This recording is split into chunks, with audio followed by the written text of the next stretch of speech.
Assalamualaikum warahmatullahi wabarakatuh. Saya Siti Syahira Hamid Abdul Ghani akan menerangkan tentang pemanfaatan teknologi digital secara positif. Sejajar dengan kemajuan teknologi kini, perkembangan teknologi telah memberi banyak perubahan terhadap sistem pengajaran dan pembelajaran. Namun, bagaimana teknologi maklumat dan komunikasi dapat dimanfaatkan dalam pendidikan sebagai cara untuk merevolusikan pengajaran dan pembelajaran. Strategi. Teknologi digital memainkan peranan penting dalam perkembangan sistem pengajaran dan pembelajaran yang berkualiti. Namun, penggunaannya perlulah berpandukan etika profesional guru. Oleh itu, terdapat beberapa strategi yang boleh digunakan oleh guru untuk memanfaatkan teknologi secara positif dan beretika. Yang pertama, penggunaan teknologi digital sebagai alat pembelajaran interaktif. Guru boleh menggunakan teknologi digital seperti Google Classroom, Google Meet, Zoom dan sebagainya sebagai medium untuk menyambungkan pengajaran dan pembelajaran yang fleksibel dan menarik. Pelajar juga dapat mengikuti pembelajaran berdasarkan kadar pemahaman mereka tanpa bimbingan guru dan dapat mengakses faham pembelajaran pada bila-bila masa. Teknologi digital ini juga menggalakkan interaksi dua hala antara guru dan murid secara langsung kerana pelajar menjadi lebih interaktif, terutamanya melalui forum perbincangan dan sesi soal jawab serta bekerjasama dengan rakan-rakan lain dalam tugasan perkumpulan secara maya. Oleh itu, teknologi digital dapat meningkatkan kemahiran komunikasi dan pengalaman pembelajaran yang bermakna kepada pelajar jika dimanfaatkan dengan sebaiknya. Strategi yang kedua, pematuhan etika profesionalisme dalam aplikasi digital.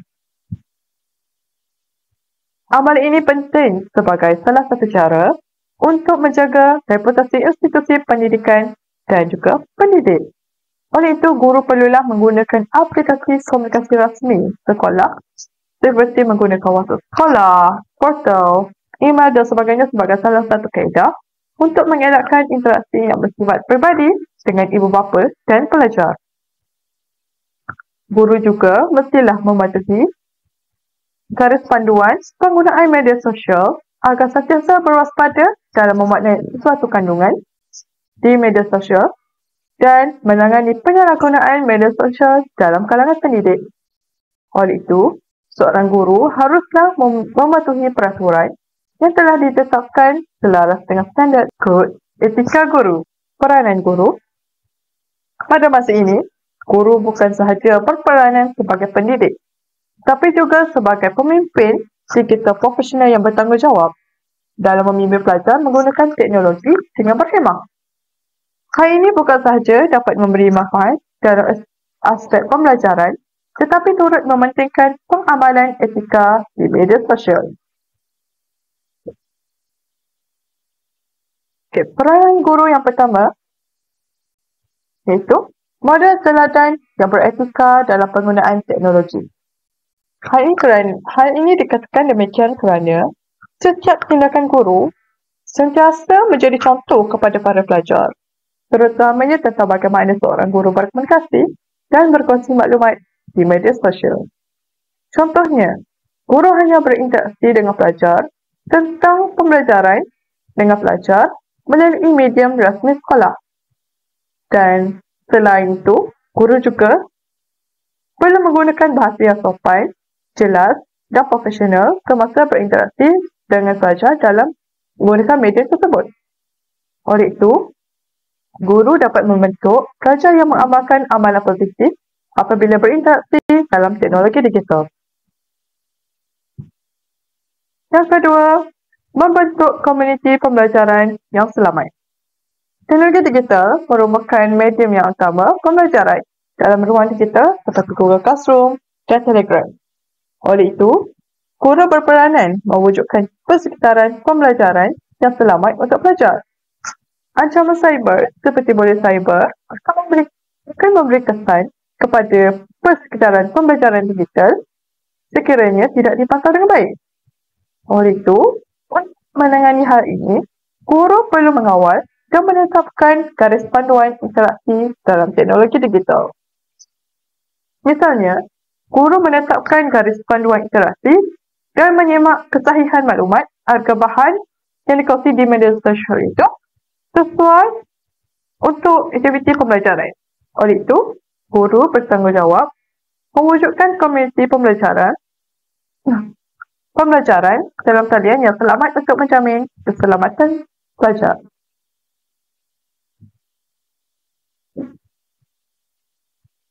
Tapi, bagaimana pemanfaatan digital dalam pembelajaran bermakna dapat dilaksanakan di sekolah?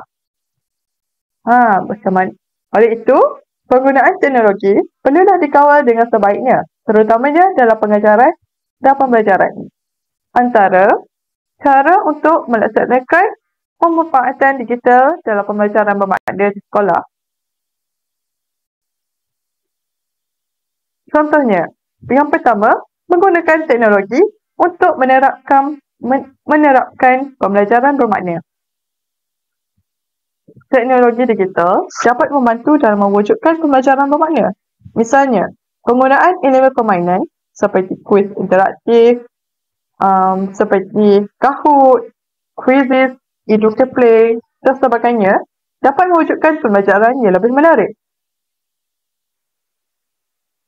Guru juga boleh menerapkan pembelajaran yang berpusatkan murid dengan menggalakkan murid untuk bekerja secara dalam kumpulan atau perbincangan melalui pelbagai medium, contohnya Padlet, Google Docs ataupun Google Meet. Untuk menilai pelajar, guru boleh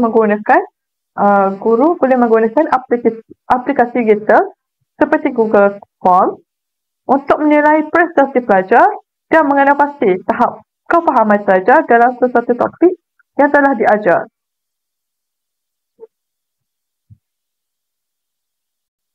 Yang kedua, pelaksanaan pemanfaatan digital di sekolah juga dapat memberi perlindungan terhadap hak peribadi pelajar.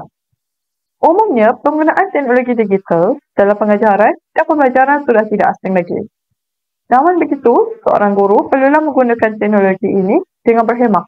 Misalnya dengan mengelakkan perkongsian maklumat peribadi pelajar tanpa kebenaran. Hal ini termasuklah gambar pelajar, keputusan peperiksaan atau maklumat sulit yang boleh menjejaskan tahap keselamatan mereka. Oleh itu, guru perlulah meminta kebenaran yang bertulis daripada ibu bapa sebelum menyiarkan gambar aktiviti kelas di media sosial dan menitikberatkan segala permasalahan yang akan timbul sebelum berkongsi maklumat di media sosial. Akhir kata, pelaksanaan pemanfaatan digital dalam pengajaran dan pembelajaran perlulah dilaksanakan dengan menggunakan perancangan yang rapi. Pelaksanaan ini juga dapat mewujudkan pengalaman pembelajaran yang selamat untuk pelajar. Sekian. Terima kasih daripada saya.